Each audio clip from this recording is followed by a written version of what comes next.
वो तेरे प्यार ते बड़कने मन मिली कोई सौगात नहीं, हमें तेरी नचाई। और जब भी लिखता हूँ तो मन होका चाहिए। लांडी कुर्ती हिट होने के बाद भी उनको नहीं पता था कि ये थारे बटे हुआ गाना है। अच्छा। वो बब्बू मान वाली बात है, क्यों नहीं होते भाई? नहीं फिर हाँ, भैंस के ऊपर बैठ के जोड़ में तिरिया बहुत। अच्छा। सारे भैया नबी मेरी राम राम। मैं अमन बारोटिया जगत हरियाणा यूट्यूब चैनल पे आप सभी का स्वागत करता हूं। तो जी आज हमारे साथ है एक ऐसे व्यक्तित्व, अगर भाई डीजे पर 20 गाने चल रहे हो तो लगभग 10 या 12 गाने उन्हीं के चलते मिलेंगे। तो जी हमारे साथ है आहो भी राम बेरबेला। तो जी आप देखने लगे। राम राम सर जी। राम राम भैया, आपको सर जी आपका स्वागत है हमारे छोटे चैनल पे, पे और सुनने वाले सभी श्रोताओं को हाथ जोड़ के राम राम, थैंक यू। तो सर आपका ये यूनिक स्टाइल है, सबसे पहले तो इसी के बारे में बताऊं। भाई एक हरियाणवी इंडस्ट्री के अंदर इकलौते सर ऐसे हैं जिसको मतलब पीछे से देखे ना तो भी पता चल जाए भी हाँ ये तो राम मेरे सर है। देखिए कुछ ना, राइटर है बेसिकली, और एक्सपेरिमेंट का सदा तो कीड़ा रहा है। अच्छा, वैज्ञानिक भी हो आप तो फिर तो? ना ना ना क्या? जो करियर में जितने भी हैं, हाँ। आप नए नए गाने, जैसे पीछे वो तेरी नचाई नाचू था, वो एक एक्सपेरिमेंट था। उस टाइम में मोस्टली गाने देवी अर्थी सिंगल अर्थी वो चल रहे थे। और एक दिन मैंने वैसे बैठे बैठे सोच रहा था, अगर पुराने हरियाणवी संगीत के जिक्र करें हम, सांग संस्कृति का, तो उसमें अध्यात्म का बहुत ज़्यादा मिश्रण था। कोई भी सांग चलता था वो घुमा फिरा के मतलब परमात्मा से जोड़ देते थे। तो जब से डीजे स्टार्ट हुआ तो मेरे को लग गया कि मैं आध्यात्मिक से हम थोड़ा दूर जा रहे हैं। तो उसके लिए वो गाना बनाया था, वो एक्सपेरिमेंट हमारा कामयाब भी रहा। बाल तो ऐसे कटाए थे वैसे। सर कभी वो आपने फिल्म देखी वो सोम सोम वाली, कभी उसने देख के कॉपी करे हो आपने? ना ना, कॉपी किसी की नहीं करी हमने। वो जिसमें अमरीश पुरी जो तहलका मूवी है उसके अंदर सोम सोम करे। हाँ, तो उसने तो पूरे गुग्गी सी बना रखी है। आपने पीछे गुग्गी कर ली है। वो क्या है मैं बताऊँ आपने, जो फिल्म में जो पर्दे पे आप देखते हो वो सब एक डायरेक्टर के माइंड का गेम होता है सारा, ठीक है। और मेरे पीछे कोई डायरेक्टर नहीं, मैं खुद ही डायरेक्टर हूँ मेरा। तो जब मैं स्टेज पे गया हूँ या वीडियो पे हूँ या फिर अपना स्टूडियो में है या घर पे है, एज इट इज सेम ही मिलूंगा मैं आपको। तो मेरे पीछे कोई डायरेक्टर थोड़ी ना है।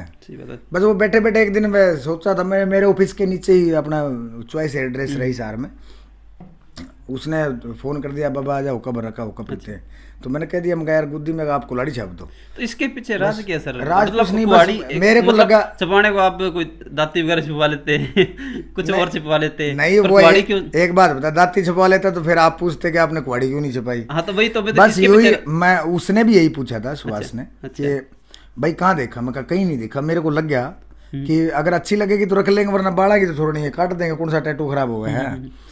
बस वो अच्छी ऐसी लगी कि वो टैग ही बन के खड़ा होगा। आप देख रहे हो पीछे। हाँ, आपको गिफ्ट में कुआड़ियाँ मिल रही हैं जी। तो सर एक दो प्यारे प्यारे सॉन्ग आने दे। अरे यार अभी तो प्यारे प्यारे सॉन्ग क्या, मैं रात को लेट पूछा था, किसान टोल पे था मैं जी। और जब से आंदोलन चला है दिन रात उन्हीं के साथ लगे हुए हैं। तो जो भी बनाएंगे, अभी जो कलम आपका फेमस सॉन्ग है तेरी नचाई नाचू, वो सुना दे सर। वो तेरे प्यार ते बड़कने मन मिली कोई सौगात नहीं, हमें तेरी नचाई नाचू सुना दुनिया की औकात नहीं। ये राजमावर ने गाया था और बाकमाल गाया था लड़के ने। तो सर आप राइटर भी हो, एक्टर भी हो, सिंगिंग भी कर ले हो, रैपर भी कर ले हो, तो सारा इंडस्ट्री का कारोबार आप संभालोगे? नहीं, किसी और खातर नहीं छोड़ते आप? रैपर की अगर आप बात करें तो अपने केडी भाई है, वो एक रॉक स्टार है, निप्पू है, जीपीजी है, वो प्रोफेशनल रैपर है, ठीक है। एज ए सिंगर की बात करो तो अच्छे अच्छे सिंगर मार्केट में आए हुए हैं। लाइव में स्टार्ट किया था 2011 में, और अब भी अगर कोई गाना लिख के मैंने स्टूडियो में रिकॉर्ड कराना हूँ, मेरे को लगता है कि यो गाना वो सिंगर बेटर गाएगा तो मैं उसी से गुवाता हूँ। बेशक उसको, जैसे भाभी लाडला राजा गाना आया था वो पीके राजली ने गाया, हालांकि उसको मैं सैकड़ों बार मैं स्टेज पे लाइव गा चुका हूँ। लाइव की बात अलग होती है और स्टूडियो की क्वालिटी की बात अलग होती है, मतलब कॉम्प्रोमाइज़ नहीं होता क्वालिटी के साथ। और जो ही मैंने भाभी लाडला राजा लिखा तो मैंने तुरंत, मेरे को लगा कि यूनिक सी थी, मैं तो यूनिक सी वोकल चाहिएगी इसके लिए। तो जैसे राजू भाई, ये राजमा और ये तो सब चल रहा था मार्केट में, तो मैं यूनिक वोकल, फिर पीके के साथ दोस्ती थी तो काफ़ी बार मिले हुए थे, मैंने उस दौरान फ़ोन करा, मैं यार तेरी वोकल पे अच्छा लगेगा, तू गा इसको। अच्छा। तो आज भी समझौता नहीं करता काम के साथ, सीधी सी बात। जब आज भी कोई गाना लिखूंगा तो मेरे को ये लगेगा ये राजू अच्छा गाएगा या राज गाएगा, वो खुद मैंने डिसाइड करना होता है। तो सर क्या है, लोगों का मानना होता है कि जो टैलेंट है या तो मतलब जन्मजात से होता है, या फिर कोई दिल टूट गया या ठोकर लगी उसके बाद में आता है? नहीं। तो आपके अंदर जो टैलेंट उभरा है वो किस तरह उभरा है और आपकी जर्नी कहाँ से स्टार्ट हुई? देखिए मैं बताऊँ, आपने रही बात दिल टूटने वाली, मैंने ऐसी जगह लाया ही नहीं दिल जहाँ टूटा मेरा। अच्छा। सीधी सी बात है। ठीक है। और आपसदारी में हो जाता है किसी बात पे मनमुटाव हो गया तो 2 दिन बाद कॉम्प्रोमाइज कर लो, उसको समझा लो, क्योंकि आपकी जैसी सोच है ना, इस देश के अंदर 135 करोड़ लोग नहीं, 135 करोड़ सोच है जी। हर बंदे का अपना माइंड होता है। 2 भाई उनके आपस में विचार नहीं मिलते, तो विचार मिलते नहीं, विचार मिलाने होते हैं। जो नेगेटिविटी हर इंसान में होती है, तो मैंने किसी इंसान की आज तक नेगेटिविटी पे फोकस ही नहीं करा। उसकी जो पॉजिटिव एनर्जी है, जो पॉजिटिव थिंकिंग है, मैं हमेशा उस पर फोकस करता हूँ। इसलिए पूरी इंडस्ट्री के साथ राम रमी अच्छी है अपनी, और ये चलती रही। तो आप इस लाइन में आए कैसे, किस तरह? देखो शौक बचपन से था, कलाकार कुछ बढ़ाए जाते हैं और कुछ बड़े बनाए पैदा होते हैं। तो मेरे गांव में, मेरे गुआंढ में या मेरी किसी रिश्तेदारी में उठा बैठी में कोई आर्टिस्ट लाइन से था ही नहीं। और रही बात, जैसे शुरू में रागनियाँ चलती थी, तो रागनियों में मोस्टली कलाकार थे अपने रोहतक के और पानीपत सोनीपत साइड के थे। भिवाड़ी से तो अपने खरकिया साहब और निकल गए थे, और हिसार से गुरुजी निकल गए थे, आजाद सिंह खांडा खेड़ी जी, बाकी उसी साइड के थे। ये दक्षिणी हरियाणा या कंपटीशन भी 1-2 ही होया करते थे। एक तो दिनोद का था तो शाम के पास, और एक सिवानी कुछ दिन से मिस्त्रियों ने करवाया था। तो सर अभी तक आपके गांव में जो बस की कमी है, बस नहीं आती आपके गांव में, और उस टाइम तो आती भी नहीं होगी, तो आपने इतना स्ट्रगल किया तो वो कैसे सहन किया? बस तो देखो, अप्रोच में जो भी गांव लगता है उसको थोड़ा ट्रांसपोर्टर की दिक्कत आवा है, सबको ही आती है। मेरे से आगे गांव है छपार, उनको और भी ज़्यादा, हमसे ज़्यादा दिक्कत है। अच्छा। अपना क्या आगे अपने नज़दीक जो ये खानक लगती है 8 किलोमीटर यहाँ से, तो खानक व पत्थर पिसाई का काम चलता है, आपने देखा भी होगा। तो इंडस्ट्रियल एरिया है एक तरह से वो। तो जहाँ इंडस्ट्रियल एरिया के नज़दीक जो भी गांव लगे हैं, उनने ज़्यादा आना जाने में कोई दिक्कत ना हुई, साधन मिलते रहे। हाँ, बसों की दिक्कत थी, रूट कुछ बसें वाया करती थी, 1 किलोमीटर दूर बस स्टैंड लगता है गाँव से। तो गांव के लोग यार 1 किलोमीटर तो 1-2 3-3 किलोमीटर तो खेत भी लगे, वो कोई दिक्कत ना है। हाँ। बाकी फिर उन दिनों में जो बस की तो कमी थी, तो फिर आप जो स्टूडियो जाना होता है, फिर कई बार के स्टूडियो में अपना ना, वो तो मैं बताऊँ हरियाणा रोडवेज का मैं परमानेंट सवारी रहा हूँ बहुत लंबे टाइम तक। अच्छा। चाहे मैंने रावतसर जाना हो राजू भाई के पास, या मैंने दिल्ली जाना हो, तो बस से ही चला करते थे। देर सवेर हो भी जाती थी, तो खानक तक तो कोई दिक्कत को नहीं होती थी। खानक से तो कम से कम ज़्यादा नहीं तो 2-3 बार मैं रात को पैदल भी आया हूँ। अच्छा। 8 किलोमीटर चल के। स्ट्रगल लाइफ होगी बहुत ज़्यादा। देखो बिना संघर्ष के मजा भी नहीं आया जी, सही बात सर। सिंगल ट्रैक लाइफ में तो मजा ही नहीं आएगा जीने में आपको। तो सर कभी आपके साथ ऐसा हुआ है भी जैसे आप मतलब कि एक सॉन्ग हिट रहा हो, तो ससुराल गए हो, तो ससुराल वाले ने काफ़ी सेवा करी हो फुल, और एक आधा सॉन्ग मतलब ना पसंद आया हो, तो वहाँ कमी छोड़ दी हो? ना, ऐसा कुछ नहीं हुआ आज तक। हकीकत क्या है मैं बताऊँ आपने, उनको भी कोई इंटरेस्ट नहीं था कलाकारी लाइन से। और मेरा पहला गाना लांडी कुर्ती चला था। हाँ। ठीक है। लांडी कुर्ती हिट होने के बाद भी उनको नहीं पता था कि ये थरबटी का गाना है। अच्छा। वो एक दिन अपना चोरी चुपके लिख के माया मैडम जा रही थी, वो गाना चल रहा था, अचानक इसने बताया कि ऐसे करके उसने रिकॉर्ड करवाया, तब उन्हें पता लगा। तो ज्यादा उनका इंटरेस्ट नहीं था, लेकिन इंटरेस्ट उनका तब बढ़ा जब आम आदमी की जुबान पे मेरी नाम के साथ जब फेस वैल्यू बनी। भी लोग पहचान लगे, नाचान लगे, भाई राम निर्मला थारा है, राम निर्मला थारा रिश्तेदार राम, तब उनको लगा कि वो ठीक लाइन पकड़ रहा है। अच्छा। अब तो पूरे ससुराल वालों को ही गर्व है। तो सर अब जाते होंगे ससुराल, भीड़ लग जाते होंगे बाहर? एक सेल्फी तो देखो ससुराल की बजाय मैं कहीं भी जाऊँ वो सेल्फी का दौर तो चला ही है। जब से ये सेल्फी वाला कैमरा आया है, पहले क्या होता था स्टेज वगैरह पे जाया करते तो हाथ मिला लिया, इतना खुश थे, राम कर दिया, ठीक है, राम करता, मैंने राम मेरे से हाथ मिला लिया, बहुत था इनका। आज हर बंदे ने सेल्फी चाहिए। कल कम से मैं यूँ ला लो, मैं उस पर अपना बैबलपुर बाड्डा जो टोल है, वो किसान धरने पे गया हुआ था, तो वहाँ लगभग औरतों ने, बच्चों ने, ये तो बूढ़े भी सेल्फी खतरा चल गए। और मैं मना भी नहीं करता किसी को, देखो वो उनका प्यार है जी। पब्लिक ने मेरे को कलाकार बनाया, तो मैं पब्लिक से दूर नहीं भागता कभी। सही बात है सर।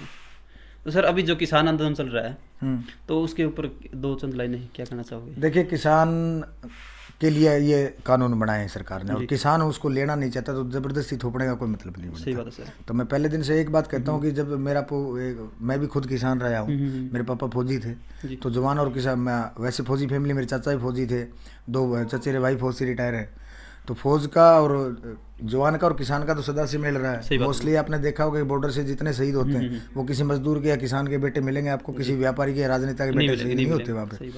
तो इतना लंबा टाइम जो सरकार खींच रही है वो गलत कर रही है, और उनके साथ कॉम्प्रोमाइज़ करना चाहिए। तो सर क्या होता है कि किसी का जो माहौल है, मूड है भी दारू पीने से, किसी का बीड़ी से, किसी का सिगरेट से, भी आपका जो मतलब कि मूड है कैसे बनता है भी हम लिखेंगे अब काम करेंगे भी क्या पी के बनता है? उक्का। उक्का। अच्छा वही बात, हरियाणा की आन बान शान रुका है। हाँ उक्का पीता हूँ। अच्छा। और जब भी लिखता हूँ तो हाँ। मैंने उक्का चाहिए चाहिए। चाहिए चाहिए, पूरा चाहिए। हाँ ना मिले तो कोई दिक्कत नहीं, बीड़ी अच्छा, तो कम तो माहौल किस तरह का माहौल देखते हो आप भी ये माहौल होना चाहिए तभी मैं लिख पाऊंगा? नहीं नहीं लिख ऐसा कुछ नहीं है। अच्छा। कि मेरे को लिखने खातिर माहौल ही चाहिए। जब कुछ लिखना ही है ना, जी। फिर मेरे को माहौल की वो आवश्यकता नहीं होती ना। मैंने जरूरत है कि कोई बंदा, जैसे मैं कोई लिख रहा हूँ अंदर से मैडम कोई बोल दे तो मैं मेंटली तौर पे डिस्टर्ब नहीं होता कि बीच में क्यों टोक दिया। दो बंदे, जैसे मैं फिलहाल अगर कुछ लिख रहा होता आप आगे तो मैं बीच में छोड़ के मैं आपको हैंडल करके बाद में लिख लेता, उसको कोई दिक्कत है। मैं 12-13 साल की उम्र से कलम चला रहा हूँ। अच्छा। तो शब्द कोश परमात्मा की दया से अच्छा है। अच्छा। दूसरी बात, जो पहला गाना लांडी कुर्ती हिट हुआ वो राजस्थानी था। तो उसके बाद 3-4 साल चेतक कंपनी के लिए मैंने सिर्फ राजस्थानी लिखा, और एक महीने में 3-3 4-4 एल्बम में मेरी और राजू भाई की रिलीज होती थी। तो राजस्थानी और हरियाणवी, मैं 4-5 साल में पंजाब में रहा हूँ, तो पंजाबी पे भी अच्छी खासी पकड़ थी। तो 3 स्टेट का शब्द को स्कूल मिला के माइंड में है, तो लिखण की सर इंडस्ट्री की बात करें, जो आप राजस्थान में भी काम कर चुके हो, हरियाणा के अंदर भी, पंजाब के अंदर, बेस्ट कौन सी लगी आपको? नहीं, सब अपनी जगह है। देखो राजस्थान, पंजाब के क्या है कि पंजाब का अपना कल्चर है। हाँ।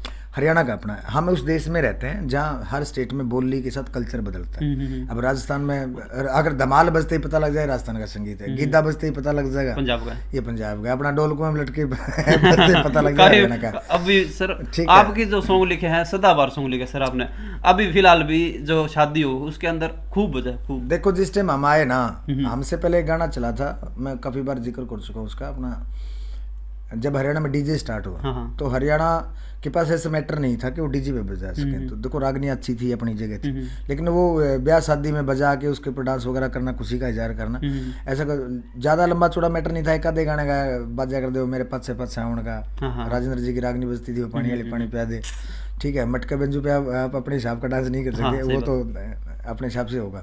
उसके बाद एक गाना आया जो टर्निंग पॉइंट साबित हुआ। उससे पहले काफ़ी एल्बम आई थी, अपना अरविंदर मलिक जी ने काफ़ी एक्सपेरिमेंट करे हैं, रॉकी मित्तल ने भी 1-2 एक्सपेरिमेंट करे थे बाल सिंह बलारा को साथ में लेके। लेकिन जो टर्निंग पॉइंट साबित हुआ वो था टी-सीरीज से रिलीज हुआ था आनंद पांचाल का गाना जान बांगरो। जान बांगरो इतना एक मैटर मिल गया बजाने के लिए, ठीक है। उसके बाद पानी वाले पानी प्यादे जो रिमिक्स किया था करमीर फौजी, ठीक है, वो चला।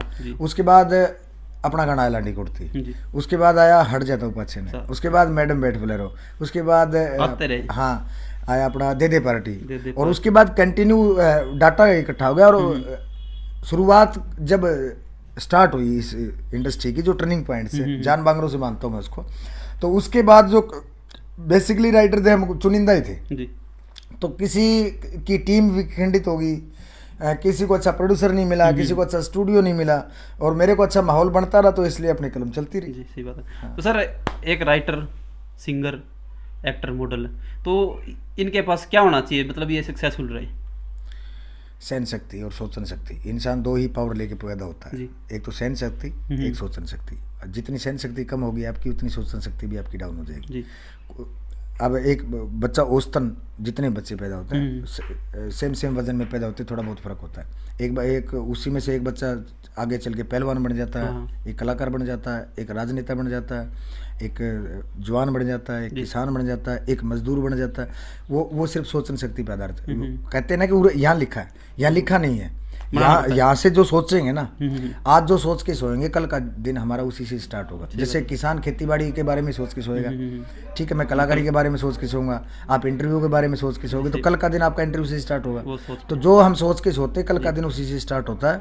और बाद में जो ह्यूमनिटी पावर है वो इंसान को खुद पैदा करनी पड़ती है कि आपको जवान बनना, किसान बनना, राजनेता बनना, पत्रकार बनना, कलाकार बनना, ठीक है। ये आपकी सोच पे डिपेंड करता है। हाँ, सोच इसके साथ जो सहन शक्ति जिसकी मजबूत है, वो जवान के लिए जरूरी है। कि आप किसानों की सहन शक्ति देख रहे हो, 3 महीने से बैठे हैं, किसी प्रकार का कोई वायलेंस नहीं है, ये उनकी सहन शक्ति है। और सहन शक्ति के साथ बैठे रहेंगे तो उनकी सोचन शक्ति भी मजबूत रहेगी, अच्छे से जवाब दे पाएंगे और वो कामयाब भी हो जाएंगे। तो सोचन शक्ति और सहन शक्ति हर किसी के लिए जरूरी है, न कि सिर्फ कलाकार के लिए। सर क्या है कि हमारे जो हरियाणा के अंदर है या फिर बाहर लगा लो, तो कि जो सिंगर है, कलाकार आदमी या फिर स्पोर्ट्समैन, पार्ट करने के बाद में पार्टीबाजी करने लग जाते हैं, तो उसके ऊपर क्या? देखिए मैं बताओगे, जिसको आप पॉलिटिक्स कहते हो, राजनीति, राजनीति का मतलब ये नहीं कि आप इलेक्शन लड़ रहे हो। राजनीति का मतलब कि शाम दाम दंड भेद अगर आपके अंदर है, आप कहीं यूज कर रहे हो तो उसको राजनीति बोलते हैं। ठीक है, राजनीति अलग चीज़ है और राजनीति अलग चीज़ है। आप किसी भी फील्ड में चले जाओ, आप वकील देख लो, उनमें भी कंपटीशन है जी। आप डॉक्टर देख लो, उनमें भी कंपटीशन है। आप पत्रकार देख लो, उनमें भी कंपटीशन है। आप कोई चैनल उठा लो, उनमें भी कंपटीशन है, बड़ा हो चाहे छोटा हो। आप छोटे लेवल पे फिलहाल कंपटीशन कर रहे हो, 2 दिन बाद हम परमात्मा से दुआ करेंगे आपका चैनल बहुत बड़ा खड़ा हो, उसके बाद आप उससे कंपटीशन नहीं होगा आपका। जैसे आपकी शुरुआत है अभी, तो अभी शुरुआती दौर में आप छोटे चैनलों के साथ आपका कंपटीशन रहेगा। जिस टाइम आपका चैनल बड़ा हो जाए परमात्मा की दुआ से, और होगा भी, जिस दिन आपका चैनल बड़ा होगा उस दिन आपको छोटे चैनलों से कंपटीशन की क्या जरूरत पड़ेगी? बताइए, आपको बड़े चैनलों के साथ ही कंपटीशन करना पड़ेगा। तो जो आपका सिस्टम बढ़ता जाता है तो आपका कंपटीशन का दायरा भी बढ़ जाता है। यही कलाकार के साथ होता है बस। अच्छा, मतलब उनका पार्टीबाजी करना सही है। अब एक नया बच्चा आता है, उसके साथ मैं क्यों कंपटीशन करूं? उसके साथ मैं क्यों घरना करूं? मैं क्यों उसकी टांग खींचूं? मैंने तो ऐसा किया नहीं। तो मतलब हाँ, मैं कहना ये है, सबके साथ मित्रता है मेरी, लेकिन जब गाना मार्केट में आता है तो अपने आप कंपटीशन हो जाता है। वो तो कलम का कंपटीशन है, पर्सनली नहीं है वो। मतलब आपका कहना ये है, फेम मिलने के बाद में पार्टीबाजी कर सकते हैं आगे कंपटीशन? नहीं, कर नहीं सकते। मैं तो देखो, वो अपना अपना सिस्टम है। अब कोई भी कलाकार हो, मैं वैसे चलूंगा जैसे मेरा आचार व्यवहार है। ठीक है, दूसरे कलाकार वैसे चलते हैं जैसे उनका आचार व्यवहार है। तो ये तो आपकी मेंटेलिटी पे, मैं थोड़ी देर पहले सोचन शक्ति का जिक्र करूँ, ये सोचन शक्ति पे डिपेंड करता है कि आप किसी को कॉम्पिटिटर मानते हो या भाई मानते हो, ये आप पे डिपेंड है। तो सर क्या मतलब अगर राम रमेला सिंगर नहीं होते तो क्या होते? बब्बू मान वाली बात है, क्यों नहीं होते भाई? नहीं फिर अगर ना भी होते फिर भी मैं खेती कर रहा था, खिसा नहीं होता। तो सर आप मतलब कि पहले भैंस भूस मतलब जोड़ में लेके जाते थे आप पानी? हाँ, भैंस मैंने चराई भी है। अच्छा, जब पढ़ते थे तो पशु तो सदाते ही रखा खेती बाड़ी में। तो आपने मतलब भैंस के ऊपर बैठ के फिर सॉन्ग्स में लिखे भी होंगे? ना ऐसा नहीं है। हाँ, भैंस के ऊपर बैठ के जोड़ में तिरिया बहुत। अच्छा सर अब भी लेके जाते हो? ना, अब तो छोड़ दी, बारी नहीं आती। अब तो भैंस भी मतलब कि टाइम की दिक्कत है। अच्छा, टाइम की दिक्कत है। वैसे मैं गांव में वैसे ही रहता हूँ जैसे मैं आज से 15 साल पहले रहता था। गांव में मेरा रहन सहन का आचार व्यवहार में कोई फर्क नहीं आया। मोस्टली आप थोड़ी देर 5-10 मिनट लेट आते तो मैं आपको ताश खेलते मिलता। अच्छा हाँ, आज भी वही चलता है। सही बात सर। अगर भैंस को आप लेके जाओ तो भैंस भी ये कहेगी पहले गाना सुना फिर दूध देऊंगी या फिर नहीं। एक वाकया ये ऐसा भी कुछ वाकया था कि मेरी माँ है नहीं, वो मैं जब छोटा सा था तब से वो बीमार रहती हैं, तो घर के काम में मेरी माँ का बहुत हाथ बटवाता था, या रोटी पोने तक। अच्छा, ठीक है। हाँ, सुबह मतलब शाम की रोटी में पोता था, सुबह की माँ पो देती थी, कोई स्कूल में जाता था, 12 झाड़ी करना जो भी करना, मेरे कोई दिक्कत, बस मेरा यही थी कि माँ को तकलीफ नहीं होनी चाहिए। ठीक है, तो मैं दूध काटना छोटा सा सीख गया था। अच्छा, और मेरी आदत तो थी गाने गुनगुनाने की, तो मैं दूध जब काटा करता नहीं तो बाल्टी में धार बाजा कर दी धर धर। अच्छा, तो मैं गले गले गाने गुनगुनाया। अच्छा, और मेरे को पता नहीं था वो भैंस मेरी आथड़ होगी। अच्छा, द्वार की बोल रहे आथड़ बोलते हैं, तो आथड़ हो गई थी। तो मैं कहीं गांव चला गया, मैंने छोटे भाई को भी दूध धार करना सिखा दिया था। अच्छा, मैं कहीं गांव चला गया तो वह थी मेरा आथड़। अच्छा, मैंने बेरा नहीं था आथड़ हो गई। तो जो ही अपना छोटा भाई उसके नीचे बाल्टी लेके बैठा, तो उसने तो लात फटकार दी। अच्छा, उसने 2-3 बार फिर कोशिश करी, तो अपना बहुत मजाक किया थे मेरे बाबू फौजी आदमी, फौजी साहब ने ले, अरे वो ये गाने सुनने की आदत है, इसको गाने सुना दूं तब दूध देगी है। तो छोटे भाई ने थोड़ी कोशिश करी, मांग रगड़ के पिया करो, वो आथड़ थी, थोड़ा दूध देगी। अच्छा, उन्हें वो बाल्टी मारी फेंक के मेरे पास को राग गाए जन भाई आप ही घर लेगा आगे। बड़े फनी बड़े सर। तो सर मतलब फेम में जो वैल्यू है आपको, फेस वैल्यू कौन से सॉन्ग से मिली थी? फेस वैल्यू सर क्या है, अभी राइटर को एक मतलब हरियाणवी इंडस्ट्री के अंदर जो राइटर को दबाने की कोशिश की जाती है, ऐसा कुछ नहीं यार, हर अच्छे नहीं सर। अभी कुछ टाइम पहले मैंने लाइव देखी है, किसी की भी कह रहे थे, मतलब राइटर का नाम तो नहीं लूंगा मैं और ना ही सिंगर का, कि मैंने उनको सॉन्ग लिख के दिए हैं पर मेरा नाम नहीं डाला उसके अंदर। देखो मैं बताऊंगा, आपने अच्छी सोच के बंदे ना राजनीति में भी है, फिलहाल आंदोलन में भी घुसे हुए हैं कुछ लोग। ये है नहीं कि वो मतलब प्योर वो होगा, कुछ तो होंगे ना वहाँ घुसने की। और ये मैंने 3-4 दिन पहले देखा भी था भी प्रैक्टिकली। तो ये अच्छी सोच के बच्चे, मैंने थोड़ी देर पहले बताया ना आपको, सोचन शक्ति और सहन शक्ति, वो उनकी सोचन शक्ति पे डिपेंड करता है। एक बात बताइए, मेरे पास काफी फोन आते हैं, भाई साहब मैंने गाना लिखा हुआ है, आप अपना नाम डाल के रिकॉर्ड करवा लो। मैं लिखा तो ना, मैं मेरा नाम क्यों डालूंगा यार, मेरी खुद की डायरी नामों को दी, मैंने कुछ रिकॉर्ड ही कराना होगा। तो आज तक मैंने तो ऐसा काम करा नहीं है। हाँ, काफी बार क्या है, जैसे जरूरत पड़ जाती है, एक की बजाय जैसे यार दोस्तों पे गाना कुछ करना हो तो फिर एक की बजाय 2 नाम चल जाते हैं, तो मैं साथ में सिंगर का भी नाम लगा देता हूँ अच्छा। जहाँ स्पेस हो। और जहाँ मेरे को लगे, जैसे पीछे एक शहीद की सुहागण हमारा गाना आया था, तो उस गाना जब वो नहीं चला तो काफ़ी नर्वस हुआ मैं, क्योंकि उससे उम्मीद कर बैठे थे। और पंजाब से एक बंदा पत्रकार आया, स्पेशली पंजाबी बंदा, तो उसने पूछा मेरे से, तो मैंने उनको एक जवाब दिया था कि शहीद की सुहागण न चलने से एक राइटर को कम से कम ये एहसास पक्का हो गया कि दिल प्यार में नहीं टूटता, दिल उम्मीद से टूटता है। अगर हम उस गाने से उम्मीद नहीं करते ना, शायद मैं नर्वस नहीं होता। आज तक नहीं हुआ हूँ मैंने जो भी गाना रिकॉर्ड करा, मैं एक बात कह रहा हूँ, जब तक पब्लिश नहीं करते ना गाने को, तब तक वो हमारा है। पब्लिश करते वो पब्लिक का ऑडियो कान को अच्छा लगा ऑडियो सुन लेंगे, आंख को अच्छा लगा वीडियो देख लेंगे, बस सीधी सी बात है। चल गया तो कुछ दिन रुक के बना लेंगे, नहीं चला तो दूसरा थोड़ा जल्दी बना लेंगे, दूसरा बनाना तो है ही। सही मैंने किसी भी एक गाने का बात मार के नहीं बैठा हूँ कि ये मेरा है, चल गया फलाना हो गया देख लो, ऐसा कुछ नहीं। हौसले बुलंद है। अरे यार कहाँ में लिखना भाई। सर अभी जो मार्च के अंदर अपने 11 मार्च को शिवरात्रि भी है, तो मोस्टली जो सिंगर है जो भोले बाबा महादेव अपने, तो उनके ऊपर लिखते हैं भी भांग पीते हैं, जो सिगरेट है और है गांजा है ये पीते हैं, तो वो बात कहाँ तक सच है? ये जिस तरह की सॉन्ग है ये बैन नहीं कर देने चाहिए? देखो मैं बताऊँगी, मैंने एक गाना लिखा था, चला भी अच्छा था, वो 2014 में एल्बम आई थी हमारी भोला बैग गंगा में, वो 13 में आई थी, 13 में जो फ्लड हुआ था उस पर, और 14 में मैंने उसका जवाब भी लिखा था कि क्योंकि काफ़ी लोगों को दिक्कत थी, जो ज्ञानी लोग हैं भी बूढ़ा गंगा में नहीं बह सकता, ये था वो था, तो मैंने उसका जवाब लिखा था उसमें, किसका करूँ विरोध हो बोले किस में मैं विश्वास करूँ। उसी में एक गाना और डाला था हमने, जाजी ने गाया था, जाजी किंग ने, कि दुनिया जान का जहर पचा गया, भांगते क्यों करवाया नशा। अब एक बात बताइए, जो स्प्रे पी के सोता है उसको माल्टा दारू से नशा हो जाएगा? सीधी सी बात है। सही बात है। जब एक नीलकंठ क्यों कहते हैं महादेव को, जब समुद्र मंथन हुआ था उसी से नवरत्नों की उत्पत्ति हुई थी, माता लक्ष्मी की भी उत्पत्ति वहां से है, और भगवान विष्णु का जो पहला कछुआ अवतार है वो भी समुद्र मंथन के टाइम था, तो नवरत्नों की उत्पत्ति थी, तो वो अमृत के लिए था। लेकिन अमृत से पहले जैसे आप आज भी दूध बिलोते हैं तो घी आने से, मक्खन आने से पहले झाग आते हैं, ऐसे ही वो अमृत से पहले, ये ऐसा पौराणिक कथाओं में लिखा हुआ है, ऋषि मुनियों की या जो भी हमने सुना है पढ़ा है, अमृत से पहले जहर निकला, और ऐसा वो साइनाइड से भी खतरनाक जहर बताते हैं कि अगर वो पृथ्वी पे फैल जाता तो जीव मात्र खत्म हो जाता, तो उसको पचाने के लिए महादेव ने अपने सिर पे लिया कि मैं पचा लूंगा इसको, और उसकी वजह से उनका कठ नीला हो गया था वो जहर की वजह से, इसलिए उनको नीलकंठ कहते हैं।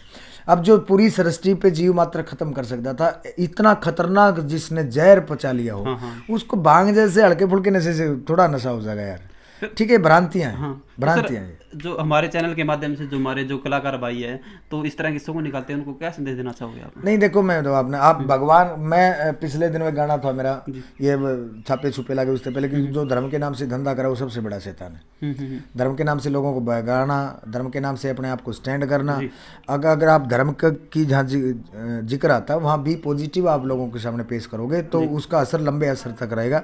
अगर हम उसका गलत प्रचार करेंगे तो आने वाली पीढ़ी पे भी उसका गलती असर पड़ेगा भाई।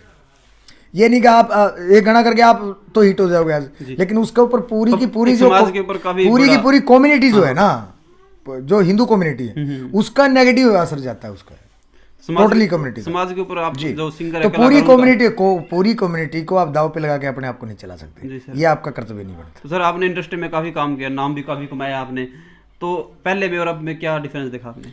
कुछ सीखने को मिला? देखो मैं बताऊँ कि परिवार सीखना तो हर रोज सीखने को मिलता है भाई, जो सीखने तक आपकी विद्यार्थी लाइफ कभी खत्म नहीं हो सकती। आप सिर्फ मेरा इंटरव्यू नहीं ले रहे, शायद कुछ ना कुछ हमसे सीख के भी जाएंगे, तो जहाँ मौका मिलता, आज भी सीनियर कलाकारों के पास जब बैठते तो मैं कोशिश करता हूँ कि मैं कम बोल लूँ, क्योंकि जितना उनका तजर्बा है उतना हमारा नहीं है, ठीक है। हाँ, और जितना हमारा तजर्बा हो नए बच्चों का नहीं है, और तजर्बा तो बड़े क्षण क्या करेंगे, ज्ञान से भी बड़ा होता है, और तजर्बा किताबों से नहीं मिलता, सीखने से नहीं मिलता, तजर्बा ठोकर खाया और उम्र खाया मिलता है, ठीक है। तो हमसे ज्यादा जिसने उम्र खा रखी, ठोकर खा रखी, जब वो बैठा होता है तो आप चुप रहते हैं, जब नए बच्चे आते तो उनको गाइडलाइन करना वो हमारा कर्तव्य है। सर आपने सॉन्ग किया था भाभी लाड लड़ाई जा, तो इतने अच्छे अच्छे प्यारे प्यारे सॉन्ग कर रहे हो, मतलब दिमाग में आते कहाँ से हैं? देखो ये तो हमको भी नहीं पता कहाँ से आते ना, ढूंढ लेते, ये भाभी से पूछ लेते। हाँ उनसे पूछ लियो। वो क्या है पूछे नहीं सर, क्या है बताऊँ आपने? भाई रामकृष्ण ने कहा था एक दिन, जीवनपुर वाला, आप अच्छी तरह जानते। अच्छा, एक ब्रांड नेम है हरियाणा का, हरियाणा का सबसे हिट गाना भी उसने लिखा, हट जाता हूँ। वो एक बात बोलता था, बहुत पॉजिटिव सोच के इंसान है। दादा जगन्नाथ की शरण में रहे काफ़ी दिन तक, तो उन ऐसे महान इंसान की जो शरण में रहेगा तो वो पॉजिटिव ही मिलेगा आपको। तो उसने एक बात की थी एक दिन, बोलो राम मेरे लिखना हमारे बस का नहीं, हमसे कोई लिखवाता है। अच्छा। और उसका उदाहरण भी दिया उसने। अच्छा। अगर हम खुद लिखते हैं तो बोला कि मैं तो पहले वाली हवा रही ना, पहले वाला पानी भर के रोज लिखा जाऊँ, तू तेरी ने चाइना चू भर के लिखा था, किसी की बारी कटता होगी भाई। सही बात है। हमने जब जिस टाइम मैंने करियर शुरू करा था, मैंने उस टाइम ये थोड़ी सोचा था कि आधी लगभग मार्केट मेरे को बाबा के नाम से जानेगी। ठीक है, उस टाइम मैंने ये सोच के थोड़ी मार्केट में आया था कि मैंने कभी हट जाता था वो अपना सॉरी वो मैंने तेरी ने चाइना चू है भाभी लाड लाड गाने लिखने। उस टाइम हम ये सोच के थोड़ी आए थे कि अपने ऑडियो और सीडी के अलावा डीवीडी स्टार्ट होगी, या फिर डीवीडी और सारा काम जब बंद करके सिंगल ट्रैक का टाइम चलेगा। उस टाइम एक टाइटल पे 8 गाने लिखते थे हम। 8 गानों में एक टाइटल पूरा होता था, एक कैसेट पूरी होती थी। उस टाइम हमने ये थोड़ी सोचा था कि एक ही गाने से काम चल जाएगा। आज 8 गानों में एक आर्टिस्ट, राइटर हो, सिंगर हो, मॉडल हो, वो 4 साल तक काम कर सकता है जी। 6 महीना में एक गाना डाल दो, 6 महीना में दूसरा डाल दो, साल में 2 ही गए ना, 4 साल में उसके 8 गाने आएंगे। माने